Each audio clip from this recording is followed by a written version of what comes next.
Bonjour à tous et bienvenue pour cette nouvelle vidéo livresque aujourd'hui où je vais vous parler d'un roman qui est sorti il y a 2 ans, il me semble, j'ai plus forcément la date exacte. C'était le gagnant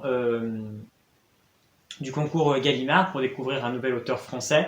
Donc on avait eu droit à la première édition à la Passe Miroir, dont j'ai lu que le premier tome et qui avait vraiment un très riche univers et que j'ai très hâte en fait de lire la suite pour découvrir entièrement en fait cet univers très riche qui avait été développé par Christelle Dabos. La deuxième édition avait révélé Lucie Pajot avec Laris Pem. Laris Pem était une trilogie, j'avais beaucoup aimé également en fait l'univers qui était développé, l'histoire qui était construite. Et donc pour cette troisième édition de Gallimard, ils ont donné vainqueur Norman. Norman n'a pas de super pouvoir. Donc là j'ai la version poche de Kamel Benahouda. Et c'est vrai que de la première approche, ce titre m'inspirait beaucoup moins que ce soit la Passe Miroir ou que la Rispem, les précédents gagnants en fait de ce concours Gallimard, parce que pourtant on est sur un thématique de super-héros qui devrait me plaire, mais j'ai l'impression qu'on développait moins un univers, il y avait moins quelque chose en fait d'attirant, d'attrayant par rapport vraiment à Laris Pem et à la Passe Miroir, qui avait vraiment une patte, vraiment une personnalité, vraiment une originalité que je ne ressentais pas au premier abord sur Norman n'a pas de super pouvoir, que je voyais peut-être plus enfantin, même si en soi, pas forcément dire que Laris Pem soit forcément un roman adulte, mais néanmoins Laris Pem avait quand même des thématiques, des choses assez fortes, c'est parlait voilà, enfin, il y avait vraiment aussi un univers très riche, il y avait vraiment une vraie construction et un vrai développement de l'univers. D'où la preuve que, en même temps, que ce soit La Passe Miroir ou Laris Pem a eu une édition pour adultes. Donc là, effectivement, on avait affaire à un roman moins adulte, beaucoup plus jeunesse, beaucoup plus enfantin, je pense, sur mon premier abord. Mais ayant quand même gagné le concours Gallimard, j'étais quand même extrêmement curieux de le lire parce que je me suis dit, il doit forcément avoir une particularité qui justifie qu'il ait gagné ce concours. Et effectivement, ça a été une agréable surprise. J'ai passé un très très bon moment de lecture sur ce roman. Et je vais donc vous expliquer tout de suite un petit peu pourquoi. D'abord, revenons sur l'histoire en fait de Norman n'a pas de super pouvoir. On est dans un monde où en fait tout le monde a un don, un pouvoir. Et arrivé à un certain âge, on doit passer une sorte de test en fait qui va vous révéler quel est votre pouvoir. Mais Norman, lui, appréhende d'aller à ce test parce qu'il sait que quoi qu'il arrive, il n'a pas de pouvoir. Il le sent au fond de lui, il n'a pas de pouvoir. Et il sait que ce test va révéler qu'il n'a pas de pouvoir. Donc il a très peur de ce qui va se passer parce que pour lui, il va être reconnu comme quelqu'un de différent, mais ou peut-être qu'il va même être analysé pour comprendre pourquoi il n'a pas de super pouvoir, être disséqué, pourquoi pas, par la science. Donc il a très peur. Et l'un de ses amis est au courant de son secret, on ne sait pas pourquoi, en fait il est au courant de son secret et veut essayer de l'aider. Et avec un autre de ses amis, donc ils vont être trois, ils vont monter en fait une combine pour réussir en fait à passer le test et faire croire que finalement Norman a un pouvoir.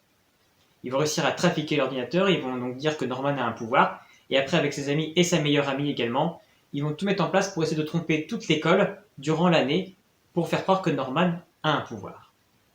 Donc voilà un peu en gros l'histoire de base du roman. Donc c'est vrai que la thématique est intéressante, et vraiment très... L'idée est bonne. C'est vrai qu'on n'a pas forcément un univers très riche ou un univers un petit peu, j'ai envie de dire, qu'on comprend assez rapidement. Voilà, on a un univers où les gens ont des super pouvoirs.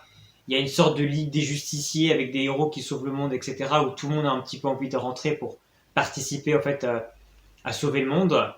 Voilà, c'est quelque chose d'assez simple, d'assez commun aujourd'hui avec tous les comics, les films qu'on a aujourd'hui. Donc c'est pas là-dessus que l'originalité du roman est là. Ce que j'ai aimé, en fait, c'est le contre-pied qu'a pris l'auteur pour développer un nouveau concept que je n'avais pas vu en fait dans le genre super-héroïque. Développer en fait l'aspect de personnes qui ont des dons mais des dons pourris. Voilà, c'est ça que je trouve intéressant, c'est qu'en fait il y a des gens avec des dons qui sont soit des contraintes, qui sont soit pourris ou qui n'ont aucune utilité ou qui n'ont aucun sens et qui sont même, du coup même des contraintes qui sont difficiles à vivre au jour le jour. Et j'ai trouvé ça plutôt intéressant de développer cet aspect-là et de prendre à contre-pied et pas forcément être toujours ah ben forcément si tout le monde a un pouvoir, forcément le pouvoir va être un truc cool. Non, en fait, des fois il y en a qui ont des pouvoirs pourris. Il y en a par exemple qui se transforment en un espèce de petit troll vert tout coloré. Voilà, c'est pour lui c'est une honte d'avoir ce pouvoir-là. Il y a vraiment des pouvoirs aussi avec des contraintes, genre le pouvoir va pouvoir être effectif que s'il a une telle attitude ou s'il y a une telle température. Donc voilà, c'est ce qu'ils appellent des pouvoirs à condition. Et j'ai aimé cette idée-là, était vraiment très très intéressant. Après toute la construction en fait, l'histoire d'amitié entre les personnages, tout le côté voilà un petit peu scolaire, l'entraide entre les enfants pour s'en sortir, pour l'aider, l'acceptation finalement voilà, de la différence des autres, enfin, l'espèce de tolérance, le côté des parents qui veulent absolument que leur enfant réussisse et ait un pouvoir ultime pour qu'en fait ce soit plus les parents qui soient fiers et qui réussissent les rêves que eux en fait n'ont pas forcément pu accomplir. C'est quelque chose qui revient beaucoup et la thématique est également dans ce roman et c'est aussi très intéressant et c'est même là si je mettrais un bémol malgré tout parce que j'ai pas trouvé la fin par rapport à ça très intéressante, enfin pas très intéressante mais j'ai trouvé qu'en fait jusqu'au bout du bouquin les parents restent assez égoïstes à ce niveau-là, mais c'est n'est que mon interprétation à moi par rapport à ça. Mais au-delà de ça, j'ai passé un très bon moment de lecture. On est touché par Norman, on est prêt avec lui dans son aventure et en fait avec ses amis pour essayer de s'en sortir. On sent que plus ça va, plus il s'enfonce en fait dans son mensonge, que ça va être compliqué de s'en sortir, qu'il va forcément décevoir des gens.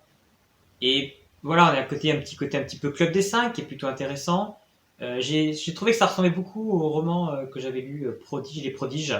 Ça ressemble un peu, on retrouve quelques thématiques différentes, voilà tout le côté un petit peu scolaire, aventure à l'école, les relations amoureuses, les amis, tout le concept de famille. Voilà, on retrouve tous ces ingrédients dans Norman n'a pas de super pouvoir. Et voilà, c'est un roman plaisant, on passe un bon moment, il est touchant, et il réussit quoi, voilà, on passe un bon moment. Voilà, je le mets largement en dessous qu'un Larry Spence ou qu'un Passe-Miroir, mais on passe un bon moment et c'est le but malgré tout d'un roman. Donc si vous aussi vous avez lu Norman n'a pas de super pouvoir, n'hésitez pas à me laisser un petit commentaire. Et puis sinon, on se retrouve bientôt pour une prochaine vidéo. À bientôt!